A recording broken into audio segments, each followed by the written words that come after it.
Hello friends, कैसे हैं आप सब लोग।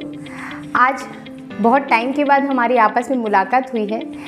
जिन्होंने मेरे चैनल को सब्सक्राइब कर रखा है या जो अब इस चैनल से जुड़ेंगे, होप आप सब बिल्कुल अच्छे हो, स्वस्थ हो, खुश हो, हेल्दी हो और विंटर्स को बहुत अच्छे से एंजॉय कर रहे हैं। आज का मेरा जो टॉपिक है वो शायद सब लोगों के लिए नहीं है, कुछ लोगों के लिए है जो ऑलरेडी ऑर्थोडोंटिक ट्रीटमेंट ले रहे हैं। ऑर्थोडोंटिक ट्रीटमेंट यानी कि ब्रेसेस, तार लगाना, जिनके दांत टेढ़े मेढ़े होते हैं या फिर स्माइल ढंग से नहीं है, दांतों के बीच में गैप है और वो अपनी स्माइल को ठीक कराना चाहते हैं, उसको एनहेंस करना चाहते हैं और अच्छा करना चाहते हैं, तो वो लोग लेते हैं ऑर्थोडोंटिक ट्रीटमेंट। अब ऑर्थोडोंटिक ट्रीटमेंट में नॉर्मली टाइम होता है 1 साल, सवा साल, जिसकी बहुत ज़्यादा क्राउडिंग होती है, उनका लगता है 1.5 से 2 साल।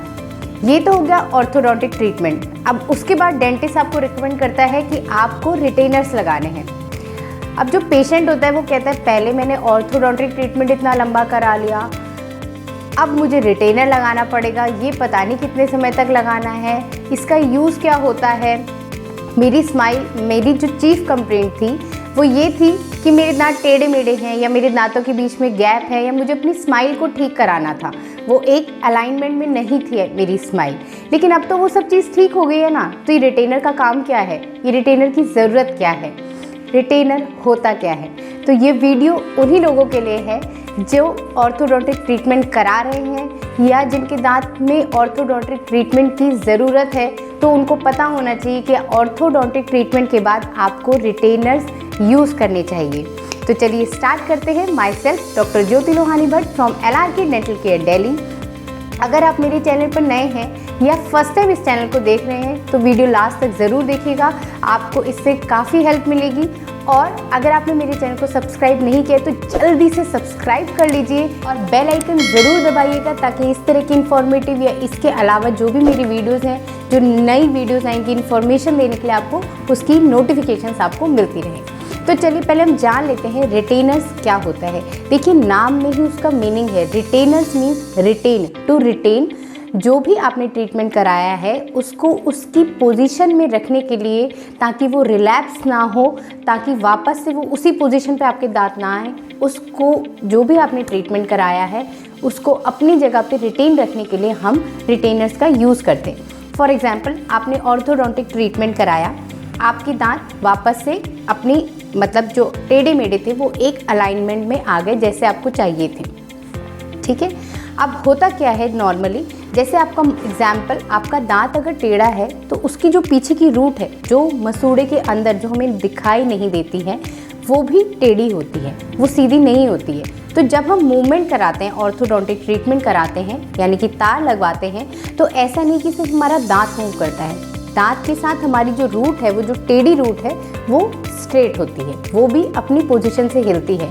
तो मान लीजिए अगर आप ये दांत ऐसा है और आपको इसको सीधा कराना है, तो जब ये दांत टेढ़ा है, ये सीधा मूवमेंट करेगा, तो जो यहाँ की बोन होती है वो ब्रेक होती जाती है और इधर की बोन जो होती है वो फॉर्म होती जाती है, ताकि उसको सपोर्ट करके सीधा कर दे। लेकिन ये बोन जो होती है ना बहुत सॉफ्ट होती है, क्योंकि इसको बनने में अभी बनी है, नई चीज़ बनी है। नया बच्चा होता है ना, जब पैदा होता है तो उतना स्ट्रॉन्ग नहीं होता, लेकिन जैसे जैसे बढ़ता जाता है, बच्चे की इम्यूनिटी बढ़ती है, बच्चा स्ट्रॉन्ग होता है, वो बीमारियों से लड़ सकता है। लेकिन अगर हम न्यू बॉर्न को देखें तो उसकी इम्यूनिटी उतनी वीक होती है। सेम हमारे दांत की भी जो स्थिति होती है वो ऐसी ही होती है कि जब वो टेढ़ा होता है और टेढ़े से जब वो सीधा हो रहा होता है, तो जो इधर बोन फॉर्म हो रही होती है, उसको सीधा करने में हेल्प कर रही होती है, वो उतनी स्ट्रॉन्ग नहीं होती है, वो सॉफ्ट होती है।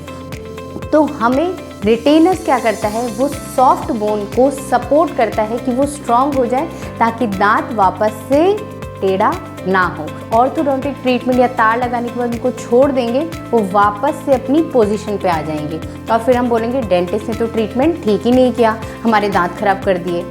अब वापस जब अपनी पोजीशन पे आ रहा है, आपने रिटेनर नहीं लगाया, तो वो अपने अकॉर्डिंग मूव करेगा, उसको जहाँ मूवमेंट है, तो हो सकता है पहले से और ख़राब हो जाए आपकी दांतों की स्थिति।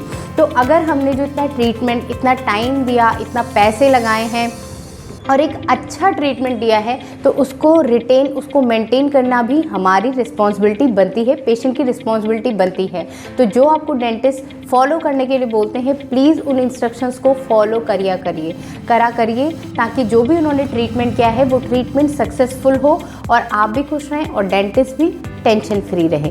तो चलिए हमने बात करी रिटेनर्स क्या होते हैं, रिटेनर्स का मतलब क्या होता है। यानी कि जो आपने ऑर्थोडोंटिक ट्रीटमेंट किया है, जो आपने अपनी स्माइल को ठीक किया है, उसको अपनी जगह पर रिटेन रखने के लिए हम रिटेनर्स का यूज़ करते हैं ताकि वो रिलैप्स ना हो, वापस से अपनी पोजीशन पर ना आ जाए या उससे ख़राब स्थिति में हमारे दांत ना हो।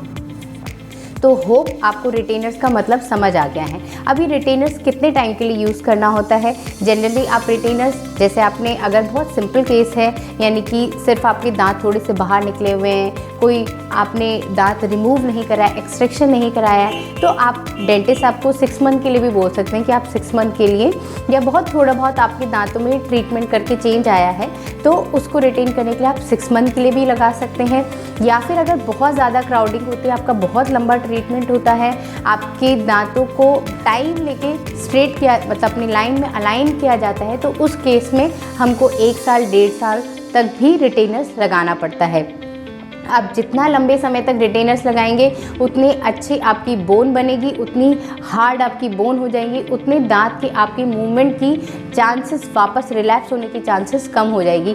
तो इसलिए रिटेनर्स यूज़ करनी चाहिए। अब ये रिटेनर्स जो होते हैं ना, वो 2 टाइप के होते हैं, एक होता है रिमूवेबल, एक होता है फिक्स। तो चलिए हम उसके बारे में जान लेते हैं। जैसा कि नाम में ही लिखा हुआ है, मतलब नाम से ही आपको समझ आ रहा है कि एक रिमूवेबल है, एक परमानेंट है। रिमूवेबल यानी कि जिसको हम निकाल सकते हैं। रिमूवेबल 2 तरीके के होते हैं, एक एक्रिलिक होता है, जैसे कि आपको इस पिक्चर में नज़र आ रहा है, इसे हम हॉलीज अप्लायंस भी बोलते हैं। इसमें क्या होता है, सपोर्ट लेते हैं तालू का और आगे की, जैसे आपके ऊपर के दांतों में मान लीजिए आपने स्ट्रेट कराए हैं, ऊपर नीचे दोनों ही दांत स्ट्रेट किए जाते हैं, तो जब भी करें हैं तो वो, मान लीजिए मैं ऊपर के दांतों का एग्जांपल दे रही हूँ, तो जो वायर है वो आपको बाहर से नज़र आएगी और अंदर प्लेट लगी होती है आपके तालू का सपोर्ट लेके। इसको हम हॉलीज अप्लायंस बोलते हैं। इस तरह का पिक्चर में जैसा दिख रहा है वैसा दिखाई देता है। आप इसको क्या है, आप इजीली रिमूव कर सकते हैं। आप अच्छा, एक कन्फ्यूजन ना हो कि ऑर्थो और रिटेनर्स में क्या डिफरेंस होता है। जो हम ऑर्थोडोंटिक ट्रीटमेंट यानी कि ब्रैकेट्स या ब्रेसेस जो हम दांतों पे लगाते हैं, उसको हम रिमूव नहीं कर सकते। वो डेंटिस्ट जब आपका ट्रीटमेंट कंप्लीट होगा तो रिमूव करेगा। जो रिमूवेबल अप्लायंस होते हैं, रिटेनर्स होते हैं, उनको हम रिमूव कर सकते हैं। तो जैसे हमें खाना खाते समय हम उसको रिमूव करेंगे, फिर उसको पानी से अच्छे से क्लीन करेंगे, अपने तालू को भी, दांत को भी अच्छे से क्लीन करेंगे और उसके बाद वापस से पहन लेते हैं। इसको आपको पूरे दिन पहनना होता है, ऐसे नहीं कि कुछ टाइम के लिए आपने पहना और छोड़ दिया। इसको आपको पूरे दिन पहनना होता है। रात को सोते टाइम भी आप रिटेनर्स पहन सकते हैं। तो इसका जो टाइम पीरियड होता है वो होता है 1 साल, 1.5 साल, 2 साल, डिपेंड करता है आपको डेंटिस्ट ने कितना टाइम बोला है, आपका ट्रीटमेंट किस तरीके का हुआ है, और आप इसको खुद से भी अगर जितना लंबे समय तक पहनेंगे उतना आपके लिए ही अच्छा होगा। आपका ट्रीटमेंट जो है उतना, मैंने बताया ना, बोन उतनी स्ट्रॉन्ग हो जाएगी। तो वो आप पे भी डिपेंड करता है कि कितने लंबे समय तक आप उसको पहन रहे हैं। जनरली 1.5-2 साल तक का टाइम होता है।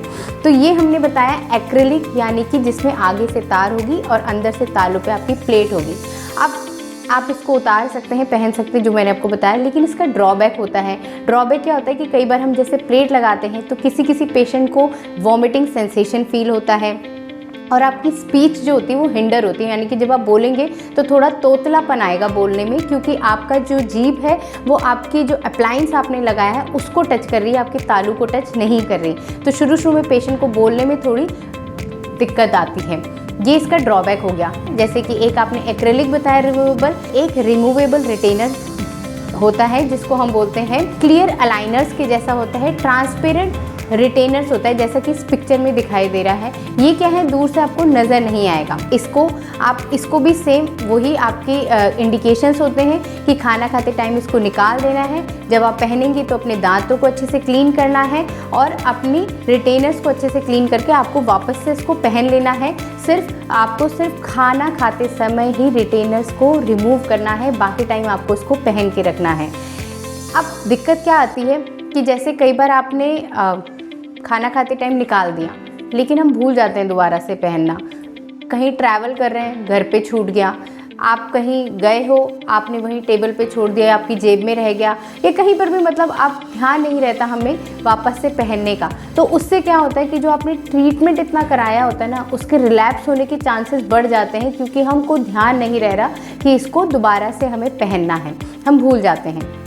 ये एक पेशेंट से थोड़ी सी लापरवाही हो जाती है किसी किसी केस में। तो ये मैंने आपको बताया कि रिमूवेबल 2 तरीके के होते हैं, एक्रेलिक हो गया और एक ट्रांसपेरेंट हो गया, और मैंने आपको उसके ड्रॉबैक्स और उसका टाइम ड्यूरेशन सब बता दिया। अब मैं आपको उसके चार्जेस भी बता देती हूँ। ये जनरली 1 से 2,000 तक में आपका बन जाते हैं retainers. It depends upon the clinic location, dentist की एक्सपर्टीज़, और वो लैब के क्या चार्जेस रख रहे हैं या क्या आपको चार्जेस बता रहे हैं, उस पर वेरिएबल्स होंगे चार्जेस। सेकंड हम बात कर रहे हैं परमानेंट रिटेनर्स की। परमानेंट रिटेनर्स क्या होते हैं, वो आपको बाहर से नहीं दिखाई देते, अंदर से एक वायर आपके दांतों में लगेगी, जैसे कि इस पिक्चर में दिख रहा है, उस तरीके से वो आपके दांतों को अंदर से एक कंपोजिट या जो दांत के कलर का जो मटेरियल होता है, एक रेस्टोरेटिव मटेरियल से उसको दांत पे चिपका दिया जाता है। ये आप रिमूव नहीं कर सकते, ये परमानेंट रिटेनर्स होते हैं। ये आगे के 6 दांतों में ही लगाए जाते हैं, इसके अलावा इनको नहीं लगाते हैं, और ये आपका सेम 1.5-2 साल तक रहता है। इसको आपको रिमूव करने की ज़रूरत नहीं है। ये ज़्यादा अच्छा रिज़ल्ट देते हैं क्योंकि आपके रिटेनर्स 24 आवर्स काम कर रहे हैं, आपको उसको निकालना नहीं है, आप भूल नहीं रहे हो लगाना, वो परमानेंट आपके दांतों में फिक्स रहता है, तो उसको निकालने उसका झंझट नहीं होता, तो वो बहुत अच्छा रिज़ल्ट देता है जो परमानेंट रिटेनर्स होते हैं। अब इसकी एडवांटेज क्या होती है परमानेंट रिटेनर्स की, जैसे कि मैंने बताया कि वो अंदर से वायर लगी होती है, तो सामने से किसी को दिखाई नहीं देता कि आपके दांतों में कोई वायर है। वो इतनी थिन होती है कि आपको हिंडर भी नहीं करती, ना स्पीच में प्रॉब्लम आती है, ना कोई वॉमिटिंग सेंसेशन होता है, आपको फील ही नहीं आता कि दांत में कुछ आपके ट्रीटमेंट अंदर से हो रखा है, तो आप नॉर्मल अपनी डेली रूटीन की लाइफ ईजिली हैंडल कर लेते हैं। और फिर कुछ टाइम के बाद जब आपको डेंटिस्ट ने बुलाया होता है, उस टाइम पे आप डेंटिस्ट के पास जाएंगे, वो उसको अपने मतलब जो रेस्टोरेटिव मटेरियल से उसको रोक रखा है वहाँ पे, उसको हटाएंगे और आपकी वायर को हटा देते हैं, और आपके दांत अपनी जगह पे परमानेंट रिटेन हो जाते हैं। तो ये है रिटेनर्स का काम। इसलिए ऑर्थोडोंटिक ट्रीटमेंट के बाद आपको डेंटिस्ट जितने समय के लिए बोलते हैं उतने समय के लिए रिटेनर्स ज़रूर लगाइए, वरना आपने जितना पैसा या अपना टाइम दिया है वो सब वेस्ट हो जाएगा।